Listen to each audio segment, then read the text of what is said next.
അപ്പോൾ എല്ലാവരും പതുക്കെ ഒന്ന് എഴുന്നേൽക്കുക. ഇടതുഭാഗത്തും വലതുഭാഗത്തും നിൽക്കുന്നവരുടെ മുഖത്ത് നോക്കി ഒന്ന് ചിരിക്കുക, എന്നിട്ടൊന്ന് ഇരിക്കുക. പതുക്കെ എഴുന്നേറ്റോ.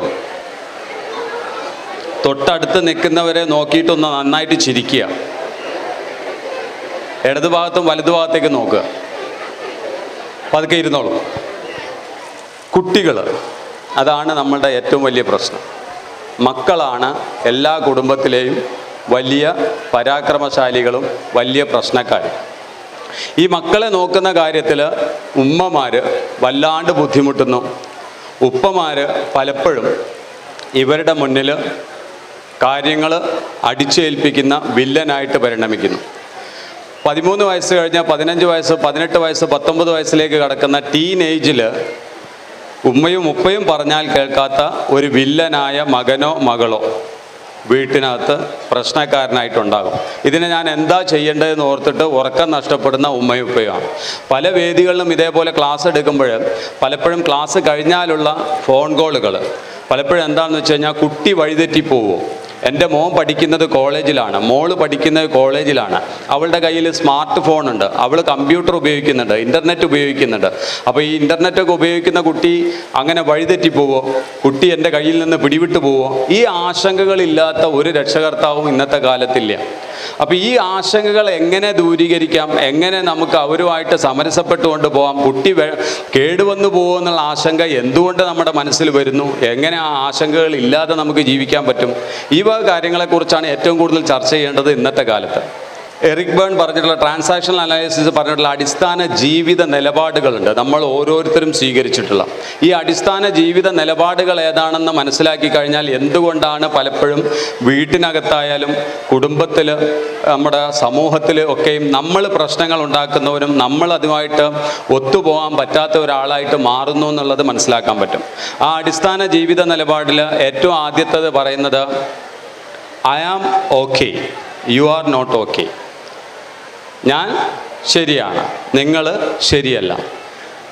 ഈ ഞാൻ ശരിയാണ്, നിങ്ങളാരും ശരിയല്ലെങ്കിൽ എന്നിൽ മാത്രമാണ് ശരിയുള്ളത്, ഞാൻ ചെയ്യുന്ന കാര്യങ്ങളൊക്കെയും ശരിയാണ്, മറ്റുള്ളവരാരും ശരിയല്ല എന്ന് ചിന്തിക്കുന്ന ഒരു രക്ഷകർത്താവ് ഉള്ളിടത്ത്, എന്ന് ചിന്തിക്കുന്ന ഒരു ഉപ്പയോ ഉമ്മയോ ഉള്ളിടത്ത്, ഒരു ജ്യേഷ്ഠനുള്ളിടത്ത്, ഒരു ജ്യേഷ്ഠത്തിയുള്ളിടത്ത് ഈ അടിസ്ഥാന നിലപാടുകാരനെ അല്ലെങ്കിൽ നിലപാടുകാരിയെ ഉൾക്കൊള്ളാൻ നമുക്ക് പ്രയാസമായിരിക്കും.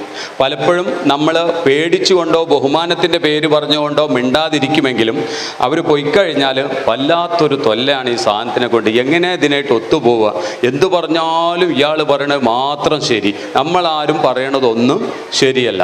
അപ്പോൾ ഈ ഞാനാണ് ശരി മറ്റൊരാൾ ശരിയല്ല എന്നുള്ള ഉത്കൃഷ്ട ബോധത്തോടു കൂടി ജീവിക്കുന്ന അടിസ്ഥാന നിലപാടുകാരെ നമുക്ക് പലപ്പോഴും പ്രയാസമാണ് ഉൾക്കൊള്ളാൻ. രണ്ടാമത് വരുന്നത് അപകർഷതയുടെ ലോകത്തുള്ളവരാണ്. അവർ പറയാൻ എന്താണെന്ന് വെച്ച് കഴിഞ്ഞാൽ I am not okay, you are okay എന്നാണ്. ഞാൻ ഒന്നിനും കൊള്ളൂല്ലാത്തവനാണ്, എന്നെക്കൊണ്ട് ഇതിനൊന്നും പറ്റൂല, ഞാൻ ശരിയാവില്ല, നിങ്ങളൊക്കെ വലിയ വലിയ ആൾക്കാരാണ്, നിങ്ങളൊക്കെ എന്തിനും പോകുന്നവരാണ്, എന്നെക്കൊണ്ട് അതിനാവില്ല എന്നുള്ള രീതിയിൽ അപകർഷതയുടെ ലോകത്ത് ജീവിക്കുന്നവരാണ്. അപ്പം അങ്ങനെ ജീവിക്കുന്ന ആൾക്കാരെ നമുക്ക് ഉൾക്കൊള്ളാൻ പ്രയാസമാണ്. കാരണം എന്തൊരു കാര്യത്തിന് വേണ്ടി വിളിച്ചാലും എന്തൊരു കാര്യം പറഞ്ഞു കഴിഞ്ഞാലും ശരിയാവില്ല, ഞാൻ ശരിയാവില്ല, എന്നെക്കൊണ്ടാവില്ല എന്ന് ചിന്തിക്കുന്നവരും പറയുന്നവരാണ്. മൂന്നാമത്തെ ആൾക്കാർ പറയുന്നത് എന്താണെന്ന് വെച്ച് കഴിഞ്ഞാൽ കുറച്ച് കടുത്ത പ്രയോഗക്കാരാണ്. അവരെ സംബന്ധിച്ചിടത്തോളം ഞാനും ശരിയല്ല, നിങ്ങളും ശരിയല്ല, ഈ വ്യവസ്ഥിതിയെ ശരിയല്ല, സമൂഹവും ശരിയല്ല, എല്ലാം പോക്കാണ്, എല്ലാ കാര്യങ്ങളോടും എതിർപ്പാണ്, എനിക്ക് ഒന്നിനോടും സഹകരിക്കാൻ കഴിയില്ല, ഒന്നും അംഗീകരിക്കാൻ കഴിയില്ല. അവർ പറയുന്നത് I am not okay, you are not okay. നിങ്ങളും ശരിയല്ല, ഞാനും ശരിയല്ല, ഒന്നും ശരിയല്ല. ഈ ഒന്നും ശരിയല്ല, വ്യവസ്ഥിതി തന്നെ ശരിയല്ല എന്ന് പറയുന്നവരാണ് കലാപത്തിൻ്റെ ഭാഗത്തേക്ക് പോകുന്നതും അവരാണ് തീവ്രമായിട്ട് പ്രതികരിക്കുന്നവരും. കാരണം അവരെ സംബന്ധിച്ചിടത്തോളം ഒന്നും ശരിയല്ല, നാടും ശരിയല്ല, നാട്ടുകാരും ശരിയല്ല, ഇവിടുത്തെ വ്യവസ്ഥിതികൾ അപ്പാടെ തെറ്റാണ്. I am not okay, you are not okay.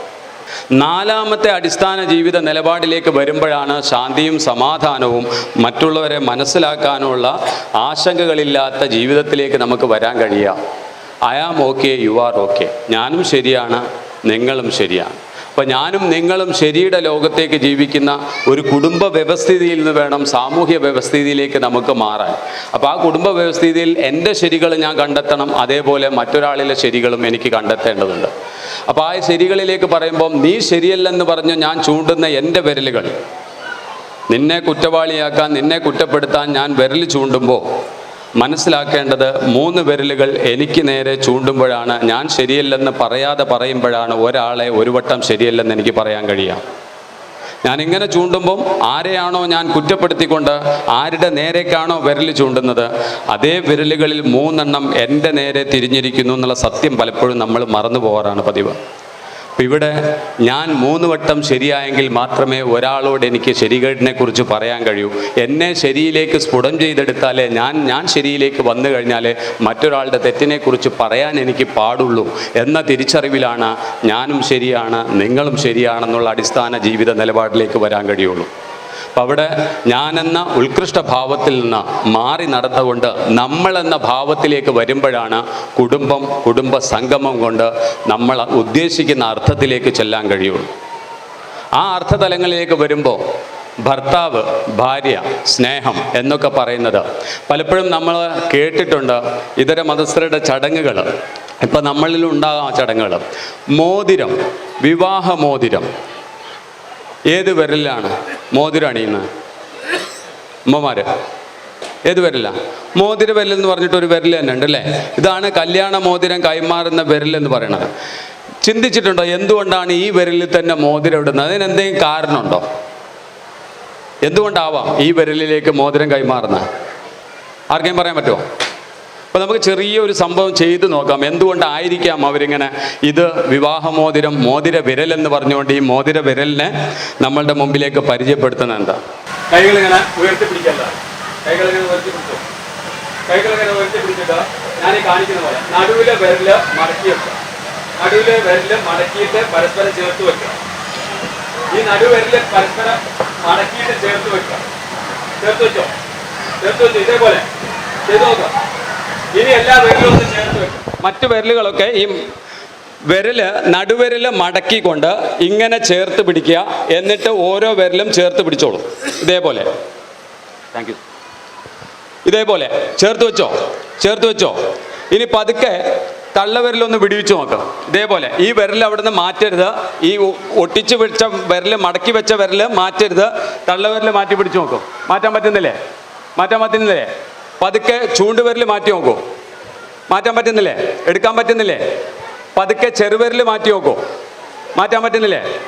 നടുവിരൽ അനക്കരുത്. നടുവിരൽ അനക്കാതെ ഇനി മോതിര വിരൽ നിങ്ങൾ ഓരോ വിരൽ മാറ്റി പിടിച്ച പോലെ മാറ്റി പിടിച്ച് നോക്കൂ. ചേർത്ത് വെച്ചുകൊണ്ട് മറ്റേ വിരൽ ഇളക്കി മാറ്റിയ പോലെ മോതിര വിരൽ ഇളക്കി മാറ്റാൻ പറ്റുന്നുണ്ടോ? ഇതേപോലെ ചെയ്തവർക്ക് മനസ്സിലാവും. പറ്റുന്നില്ലല്ലോ. തള്ളവിരൽ എന്ന് പറയുന്നത് നമ്മുടെ കുടുംബത്തിലെ രക്ഷകർത്താക്കളാണ്. അവർ നമ്മളെ വിട്ട് പോയേക്കാം. ചൂണ്ടുവിരൽ എന്ന് പറയുന്നത് നമ്മുടെ സഹോദരങ്ങളാണ്. അവരും നമ്മളെ വിട്ട് പോയേക്കാം. ചെറുവിരൽ എന്ന് പറയുന്നത് നമ്മുടെ മക്കളാണ്. അവരും നമ്മളെ വിട്ട് പോയേക്കാം. ഭാര്യ ഭർത്താവ് എന്ന് പറയുന്നത്, വിവാഹം എന്ന് പറയുന്നത് ഈ മനസ്സുകൊണ്ടുള്ള ബന്ധമുണ്ടല്ലോ, നടുവിരൽ ചേർത്ത് വെച്ചിരിക്കുന്ന ആ ബന്ധത്തിന്, മനസ്സ് തമ്മിലുള്ള ഐക്യത്തിന് ഇളക്കം പറ്റിയില്ലെങ്കിൽ ഒരു കാലത്തും പറിച്ചു മാറ്റാൻ പറ്റാത്ത, അടർത്തി മാറ്റാൻ കഴിയാത്ത ബന്ധമാണ് ആ മോതിര വിരലിലൂടെ മോതിരമണിയിച്ചുകൊണ്ട് വിവാഹത്തിലൂടെ സാധ്യമാകുന്നത്. അതാണത്രേ ഈ വിരലിനെ മോതിര വിരൽ എന്ന് വിളിക്കുന്നത്. അവിടെയാണ് ബന്ധങ്ങളുടെ ആഴം നമ്മൾ മനസ്സിലാക്കേണ്ടത്. ബന്ധങ്ങളുടെ ആഴം അവിടെ തുടങ്ങണം. അപ്പോൾ ആരാണ് ഭാര്യ, ആരാണ് ഭർത്താവ്, എവിടെയാണ് ജീവിതം നമ്മൾ തുടങ്ങുന്നത്? ആ ജീവിതം തുടങ്ങുന്നത് എവിടെയാണെന്ന് ചോദിച്ചു കഴിഞ്ഞാൽ, ഒരു കുടുംബത്തിൽ നിന്നും മറ്റൊരു കുടുംബത്തിലേക്ക് ഒരാണ് ഒരു പെണ്ണ് കയറി വരികയാണ്. ആ കയറി വരവിനെ 2 സംസ്കാരങ്ങൾ തമ്മിൽ യോജിപ്പിക്കേണ്ട ബാധ്യത. ഒരു രാജ്യത്തു നിന്ന് മറ്റൊരു രാജ്യത്തേക്ക് പോകുമ്പം അവിടെ ഓരോ രാജ്യത്തിൻ്റെയും അംബാസഡേഴ്സ് ഉണ്ടാകും, രാജ്യം ഏൽപ്പിച്ച ഒരു പ്രതിനിധി. അതേപോലെ 2 കുടുംബങ്ങളുടെ അംബാസഡേഴ്സാണ് ഈ ഭാര്യയും ഭർത്താവും. വ്യത്യസ്ത രീതിയിൽ ചിന്തിക്കുന്ന, വ്യത്യസ്ത രീതിയിൽ സംസാരിക്കുന്ന, പെരുമാറുന്ന 2 സംസ്കാരങ്ങളെ തമ്മിൽ യോജിപ്പിക്കേണ്ട അംബാസഡേഴ്സാണ് ഭാര്യ ഭർത്താവ് എന്ന് പറയുന്നത്. അവരിലൂടെയാണ് ആ കുടുംബം വിളക്കി ചേർക്കുന്നത്. അവരിലൂടെയാണ് ആ കുടുംബങ്ങൾ ഒന്നാകുന്നത്. അപ്പോൾ ഞാൻ വളർന്ന സാഹചര്യം, എൻ്റെ കുടുംബം എന്ന് പറഞ്ഞുകൊണ്ട് ഞാൻ ചിന്തിക്കുമ്പോൾ അങ്ങനെ ചിന്തിക്കുന്ന എന്നിൽ I am okay, you are not okay എന്ന രീതിയിലാണ് അടിസ്ഥാന ജീവിത നിലപാട് ഭർത്താവ് സ്വീകരിക്കുന്നെങ്കിൽ ഈ രണ്ട് കുടുംബങ്ങളെയും തമ്മിൽ യോജിപ്പിക്കാൻ ആർക്ക് കഴിയില്ല? ഭാര്യയ്ക്കും ഭർത്താവിനും കഴിയില്ല. ഞാൻ പറയാണ് ഐ ആം നോട്ട് ഓക്കെ, ഞാൻ വളരെ മോശപ്പെട്ട സാഹചര്യത്തിനാണ് വരുന്നത്, നിങ്ങളൊക്കെ വലിയ കുടുംബക്കാർ, കൂട്ടക്കാർ, വലിയ ആൾക്കാർ, യു ആർ ഓക്കെ എന്ന രീതിയിൽ ചിന്തിച്ചാലും ഈ കുടുംബങ്ങളെ തമ്മിൽ യോജിപ്പിക്കാൻ, അംബാസഡേഴ്സ് ആവാൻ, കാറ്റലിസ്റ്റുകളാവാൻ ആർക്ക് കഴിയില്ല? പ്രതിനിധികളാവാൻ ആർക്ക് കഴിയില്ല? ഭാര്യയ്ക്കും ഭർത്താവിനും കഴിയില്ല. ഞാനും ശരിയല്ല, നീയും ശരിയല്ല എന്നുള്ള അടിസ്ഥാന ജീവിത നിലപാടാണെങ്കിലോ കുടുംബം തമ്മിൽ ഒത്തുപോവോ? ഇല്ല. അടിസ്ഥാന ജീവിത നിലപാട് ഞാനും ശരിയാണ്, നീയും ശരിയാണ് എന്നുള്ള രീതിയിലേക്ക് വരുമ്പോഴാണ് രണ്ട് കുടുംബങ്ങളെ തമ്മിൽ യോജിപ്പിക്കുന്ന അംബാസഡേഴ്സായിട്ട് ഭാര്യയും ഭർത്താവും മാറുന്നത്. അപ്പോൾ ആ അടിസ്ഥാന ജീവിത നിലപാടാണ് നമ്മളുടെ ജീവിത ഭാഗതയെ നിർണ്ണയിക്കുന്നത്. അത് മനസ്സിലാക്കിക്കൊണ്ട് വേണം നമ്മൾ മുന്നോട്ട് പോകാൻ. വ്യത്യസ്ത സാഹചര്യങ്ങളെയാണ് നമ്മൾ സമന്വയിപ്പിക്കുന്നത്. പല സ്ഥലങ്ങളിലും വിവാഹ മോചനത്തെക്കുറിച്ചുള്ള ചർച്ചകൾ നടക്കുമ്പോൾ നിങ്ങൾ ശ്രദ്ധിച്ചു നോക്കുക, പലപ്പോഴും ഭാര്യയും ഭർത്താവും തമ്മിലുള്ള പ്രശ്നങ്ങൾ 10% താഴെ വരാറുള്ളൂ. ചർച്ചകൾ നടക്കുക കുടുംബത്തിലുള്ള കാരണവന്മാരാണ്. പ്രശ്നങ്ങൾ ചർച്ചയ്ക്കിടുക എന്ന് പറഞ്ഞു കഴിഞ്ഞാൽ പെണ്ണിൻ്റെ ബാപ്പയെ അപമാനിച്ചതും ചെറുക്കൻ്റെ ഉമ്മയെ അപമാനിച്ചതും കുടുംബക്കാരുടെ ഈഗോ ക്ലാഷുകളാണ് പലപ്പോഴും ചർച്ചയിൽ മുന്നിട്ട് നിൽക്കുക. ഈ ഈഗോ കുടുംബത്തെ അപമാനിച്ചു, കുടുംബത്തിലുള്ള ആൾക്കാരെ അപമാനിച്ചു, അല്ലെങ്കിൽ അവർക്ക് മനോവേദന ഉണ്ടാക്കി അവരുടെ പ്രശ്നമാക്കി മാറ്റി കാര്യങ്ങൾ ചോദിക്കുക. എൻ്റെ മോളുടെ കാര്യം ഇങ്ങോട്ട് തന്നേക്ക് ബാപ്പ പറയും. എൻ്റെ മോനെ ഒന്ന് ഇതിന്ന് രക്ഷപ്പെടുത്തിയേക്ക് ചെറുക്കൻ്റെ ബാപ്പ പറയും. ഇവിടെ പ്രശ്നങ്ങൾ ആര് തമ്മിലാണെന്ന് ചോദിച്ചു കഴിഞ്ഞാൽ ഉണ്ടായ പ്രശ്നം ചെറിയ തോതിൽ ഈ രണ്ട് കുട്ടികൾ തമ്മിലായിരുന്നെങ്കിൽ പിന്നീട് അത് കുടുംബക്കാരുടെ പ്രശ്നമായി മാറുന്നു. കുടുംബം ചർച്ച ചെയ്യുന്നത് നമ്മളുടെ കുടുംബത്ത് വന്ന ആ ഒരു പ്രശ്നം, ആ കുടുംബത്തിൻ്റെ മാനം കെടുത്തിക്കൊണ്ടുള്ള ഒരു പരിപാടിക്കൊന്നും നമ്മൾ നിൽക്കണ്ട. അപ്പോൾ ഇവിടെ ഐ ആം ഓക്കെ, നമ്മൾ ശരിയാണ്, മറ്റവർ ശരിയല്ല എന്ന രീതിയിലേക്കുള്ള ജീവിത നിലപാട് അടിസ്ഥാനമായിട്ട് എടുത്തുകൊണ്ടുള്ള ചർച്ചകളാണ് നടക്കുക. പലപ്പോഴും നമ്മൾ ചിന്തിക്കാറുണ്ട്, നമ്മൾ ചർച്ചകൾ പങ്കെടുക്കുമ്പോൾ ഇങ്ങനെയുള്ള കാര്യങ്ങൾ ചർച്ച ചെയ്യുമ്പോൾ പെണ്ണ് ചെയ്ത കുറ്റങ്ങളും ആണ് ചെയ്ത കുറ്റങ്ങളും ഓരോരുത്തരും എടുത്തിട്ട് പുറത്തേക്ക് വെക്കും. ഇങ്ങനെ പുറത്തേട്ട് വെച്ച് കഴിഞ്ഞിട്ട് അതിലേതാണ് ശരി തെറ്റ് എന്ന് പറയുന്നതിന് പകരം ഒരു ചർച്ചയ്ക്ക് നിൽക്കാതെ ജീവിക്കേണ്ടവർ അവരാണ്, അവരോട് ചോദിക്കുക, തുടർന്ന് പോകാൻ എല്ലാം മറന്നുകൊണ്ട് ഒരു പോസ്റ്റ്മോർട്ടം ഇല്ല, എല്ലാ തെറ്റും കുറ്റങ്ങളും പരസ്പരം മറന്നും പുറത്തും കൊണ്ട് മുന്നോട്ട് പോകാൻ നിങ്ങൾ തയ്യാറാണോ എന്നുള്ള ഒറ്റ ചോദ്യത്തിൽ അവസാനിപ്പിക്കാവുന്ന പ്രശ്നം മണിക്കൂർ കണക്കിന് ചർച്ച ചെയ്തിട്ടാണ് നമ്മൾ പല പ്രശ്നങ്ങളും പ്രശ്ന പരിഹാരമില്ലാതായി പോകുന്നതെന്നുള്ളത് മനസ്സിലാക്കുക. പലപ്പോഴും ഞാനും എൻ്റെ ഭാര്യയും ഭർത്താവും തമ്മിലുള്ള പ്രശ്നത്തിൽ ബലിയാളുകളാകുന്നത് മക്കളാണെന്നുള്ള സത്യം നമ്മൾ മറന്നു പോകാറുണ്ട്. അവിടെ ഉത്തരം കിട്ടാത്ത ചോദ്യങ്ങളായിട്ട് ഞാൻ ആരുടെ കൂടെ പോകണം, ആരോടൊത്ത് ജീവിക്കണം എന്നുള്ള ഉത്തരം തേടുന്ന ഭാരിച്ച ജോലി 3 മുതൽ 5 വയസ്സോ 15 വയസ്സോ ആയ കുട്ടികളാണ് ഉത്തരം നൽകേണ്ടി വരുന്നത്. അവരെ സംബന്ധിച്ച് അവരുടെ പ്രായത്തിനനുസരിച്ച് നമുക്ക് അവരുടെ ചിന്തകൾക്കപ്പുറത്തേക്കുള്ള പ്രശ്നത്തിനാണ് അവർ മറുപടി പറയേണ്ടി വരിക. ഉമ്മയെയാണോ ഇഷ്ടം, ഉപ്പയെയാണോ ഇഷ്ടം, ആരുടെ കൂടെ പോകാനാണ് ഇഷ്ടം? ഒരു മറുപടി പറയാൻ മാത്രമുള്ള പക്വത കുട്ടിക്ക് ആയിട്ടുണ്ടാവില്ല. പക്ഷെ അത്രയും ജീവിതത്തെ ബാധിക്കുന്ന ഒരു തീരുമാനമെടുക്കേണ്ട ബാധ്യത കുട്ടികളിൽ വന്നു ചേരുന്ന ഒരു ദുരവസ്ഥയ്ക്ക് ഒരു ഉമ്മയും ഉപ്പയും കാരണമാകുന്നതിന് പകരം നമ്മളെല്ലാവരും പറയാറുണ്ട്, ഉപ്പ ചെറുപ്പത്തിലെ ഉപേക്ഷിച്ച് പോയി, ഉമ്മ പോയി, നിങ്ങളെയൊക്കെ ഞാൻ വളരെ ത്യാഗം ചെയ്താണ് വളർത്തിക്കൊണ്ടുവന്നത്. ഈ ത്യാഗം എന്താണ് സത്യത്തിൽ? ഈ ത്യാഗം കുട്ടിക്ക് വേണ്ടി സഹിക്കുന്നത് വിഭാര്യനായോ അല്ലെങ്കിൽ ഭർത്താവില്ലാതെയോ സ്വന്തം വീട്ടിൽ താമസിക്കുന്നതാണോ ത്യാഗം? മറിച്ച് ഒരു കുട്ടിയുടെ വ്യക്തിത്വം രൂപപ്പെടുത്തുന്നതിൽ ഉമ്മയുടെയും ഉപ്പയുടെയും സാന്നിധ്യം ഒരേപോലെ ആവശ്യമാണ് എന്ന സത്യം മനസ്സിലാക്കിക്കൊണ്ട് ആ കുട്ടിക്ക് വേണ്ടിയിട്ട് എന്നെ മനസ്സിലാക്കാത്ത, എന്നെ ഉൾക്കൊള്ളാത്ത നിൻ്റെ ഉപ്പയെ ഞാൻ ഈ 20 വർഷം സഹിച്ചത് നിനക്ക് വേണ്ടിയായിരുന്നു മോനെ എന്ന് പറയുന്നിടത്താണ് ത്യാഗം. അതല്ല എൻ്റെ വാശി ജയിക്കാൻ വേണ്ടിയിട്ട് ഉമ്മയും ഉപ്പയും വേറെ 2 ചില്ലകളിൽ മാറിയിരുന്നു കൊണ്ട് അവനവൻ്റെ വാശിക്ക് വെള്ളവും വളവും ഏകിക്കൊണ്ട് നമ്മൾ തനിച്ച് താമസിച്ചതാണോ ത്യാഗം? ത്യാഗം എവിടെയാണെന്ന് ചിന്തിക്കേണ്ടതുണ്ട് നമ്മൾ. ഒരു കാരണവശാലും എൻ്റെ വ്യക്തിത്വമായിട്ട് യോജിച്ചു പോകാത്ത നിൻ്റെ ഉമ്മയെ ഞാൻ ഇത്രയും കാലം എന്നോടൊപ്പം താമസിക്കാൻ സമ്മതിച്ചതും നിനക്ക് ഉമ്മ നഷ്ടപ്പെടുത്തരുത്, അല്ലെങ്കിൽ എൻ്റെ ഒരു ഇഷ്ടക്കേടിന് എൻ്റെ ഇഷ്ടമില്ലാത്തത് ചെയ്തു എന്നുള്ളതിൻ്റെ പേരിൽ എനിക്ക് വിഷമം ഉണ്ടാക്കിയതിൻ്റെ പേരിൽ, എനിക്ക് വിഷമം ഉണ്ടായതിൻ്റെ പേരിൽ നിങ്ങൾക്ക് ഉമ്മ നഷ്ടപ്പെടരുത് എന്ന് ഞാൻ ചിന്തിച്ചിരുന്നു, എന്ന് ഞാൻ തീരുമാനിച്ചിരുന്നു. അവിടെ ഒരു ത്യാഗമുണ്ട്. എന്നെ മനസ്സിലാക്കാത്തൊരു ഭർത്താവാണ് നിങ്ങളുടെ ഉപ്പ. വളരെ ബുദ്ധിമുട്ടിച്ചിരുന്നു, എന്നെ ഒരുപാട് വേദനിപ്പിച്ചിരുന്നു. ആ വേദനകളൊക്കെയും നിങ്ങൾക്ക് വേണ്ടി, നിങ്ങൾക്കൊരു ഉപ്പയും ഉമ്മയുമുള്ള സാഹചര്യത്തിൽ നിങ്ങൾ വളരേണ്ടതുണ്ട്. ഞാൻ എൻ്റെ വാശിക്ക്, എൻ്റെ വേദനയെക്കുറിച്ച് ചിന്തിച്ചുകൊണ്ട് ഞാൻ തന്നെ പോയി കഴിഞ്ഞാൽ അവിടെ നിങ്ങൾക്ക് ഉപ്പ നഷ്ടപ്പെടും. അങ്ങനെ നിങ്ങൾക്ക് ഉപ്പ നഷ്ടപ്പെടരുത്. ആ ഒരൊറ്റ കാരണത്തിന് വേണ്ടിയിട്ട് എന്നെ മനസ്സിലാക്കാത്ത, എന്നെ വേദനിപ്പിക്കുന്ന ഒരാളെ ഞാൻ സഹിക്കുകയായിരുന്നു മക്കളെ, നിങ്ങൾക്ക് വേണ്ടി. അവിടെ ത്യാഗമുണ്ട്. മറിച്ച് ഒരു വാശിയുടെ പുറത്ത് അങ്ങോട്ടും ഇങ്ങോട്ടും മാറി നിന്നുകൊണ്ട് നമ്മൾ പറയും, ഞാൻ ത്യാഗം സഹിക്കുകയായിരുന്നു, ഞാൻ വാശിയെ വളമിട്ട് വളർത്തുകയായിരുന്നു, എൻ്റെ വാശിയെ ഞാൻ പ്രോത്സാഹിപ്പിക്കുകയായിരുന്നു, എൻ്റെ വാശിക്ക് വേണ്ടിയിട്ടാണ് ഞാൻ ജീവിച്ചതെന്നുള്ള സത്യം ഞാൻ മൂടി വെക്കുകയായിരുന്നു. ത്യാഗമെന്ന് പറയുന്നത് മറ്റൊരാൾക്ക് വേണ്ടിയിട്ട് നമ്മൾ എന്തെങ്കിലും ചെയ്യുമ്പോഴാണ്. അതെൻ്റെ മക്കൾക്ക് വേണ്ടി ഞാൻ ചെയ്യുകയായിരുന്നു. ഇത്രയും വർഷം ഒരു മനുഷ്യനും ഒത്തുപോകാൻ കഴിയില്ല ഈ സ്ത്രീയോട് അല്ലെങ്കിൽ ഈ പുരുഷനോട് എന്ന് പറയാൻ കഴിയുന്ന ആ സാഹചര്യത്തിൽ പോലും നിങ്ങൾക്ക് വേണ്ടി ഞാൻ അതെല്ലാം സഹിക്കുകയായിരുന്നു എന്ന് പറയുന്നിടത്ത് ത്യാഗമുണ്ട്. അത് ഉപ്പയായാലും ഉമ്മയായാലും. മറിച്ച് ഒരു വാശിയുടെ പുറത്ത് ഒരു കൊമ്പത്ത് മറുകൊമ്പത്ത് നിന്നുകൊണ്ട് ജീവിക്കുന്നതിന് പിന്നിൽ വാശിയെ ജയിക്കാൻ വേണ്ടിയിട്ട്, എൻ്റെ വാശി ജയിക്കാൻ വേണ്ടിയിട്ട് ഞാൻ ഒരുപാട് കാര്യങ്ങൾ ചെയ്യുകയായിരുന്നു എന്ന് പറയാനല്ലാതെ മക്കൾക്ക് വേണ്ടി നമ്മൾ എന്തു ചെയ്തു, ത്യാഗം ഉണ്ടായിരുന്നു അതിന് പുറകിലെന്ന് ചോദിച്ചാൽ ഉത്തരം കിട്ടില്ല.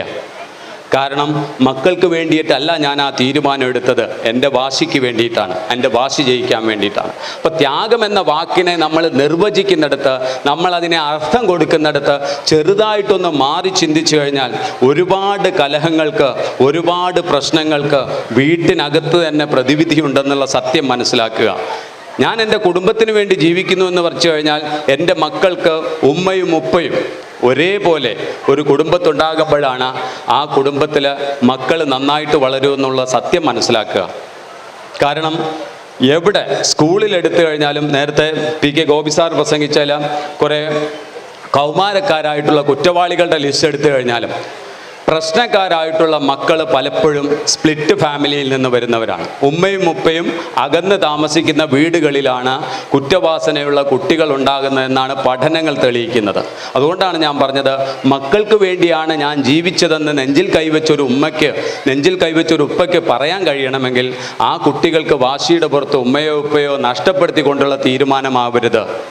മറിച്ച് ത്യാഗമെന്ന് പറയുന്നത് എൻ്റെ കുട്ടികൾക്ക് വേണ്ടിയിട്ട് എന്നെ ഇഷ്ടപ്പെടാത്ത ഒരാളുമായിട്ട് ഞാൻ 20 or 25 വർഷം അതേ ഒരു കൂരയ്ക്ക് കീഴിൽ താമസിക്കാൻ ഞാൻ മനസ്സ് കാണിച്ചു, അതാണ് എൻ്റെ ത്യാഗം മക്കളെ എന്ന് പറയാൻ കഴിയണം.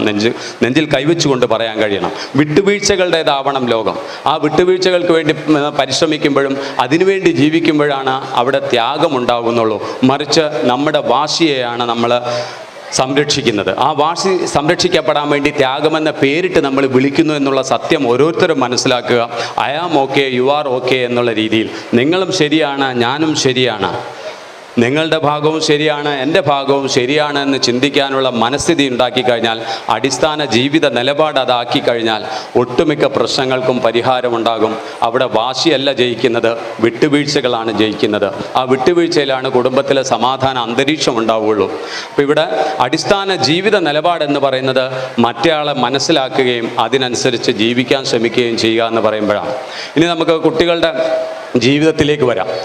ആളുകളെ സംബന്ധിച്ചിടത്തോളം മറ്റൊരു സംസ്കാരമാണ്, മറ്റൊരു രീതിയാണ്. വീട്ടിലേക്ക് ഒരു പെണ്ണ് കയറി വരുമ്പം അതുവരെ കാണാത്ത, അതുവരെ കേൾക്കാത്ത ഒരു സംസ്കാരവുമായിട്ട് യോജിച്ചു പോകാനുള്ള മനസ്സ് അതെനിക്കുണ്ടെങ്കിൽ ഞാൻ എവിടെയും അഡോപ്റ്റബിൾ ആവും. നിങ്ങളും ശരിയാണ്, ഞാനും ശരിയാണെന്നുള്ള രീതിയിൽ അടിസ്ഥാന ജീവിത നിലപാട് പെണ്ണ് സ്വീകരിക്കുകയാണെങ്കിൽ, അതേ രീതിയിൽ തന്നെ നിങ്ങളും ഞാനും ശരിയാണെന്നുള്ള അടിസ്ഥാന ജീവിത നിലപാടാണ് സ്വീകരിക്കുകയാണെങ്കിലും ഏത് പരിസ്ഥിതിയിലും ജീവിച്ചു പോകാൻ കഴിയും. അടിസ്ഥാന ജീവിത നിലപാടിനെ നമ്മൾ കൈപ്പിടിയിൽ ഒതുക്കുക, അതിനനുസരിച്ച് ജീവിക്കാൻ ശ്രമിക്കുക.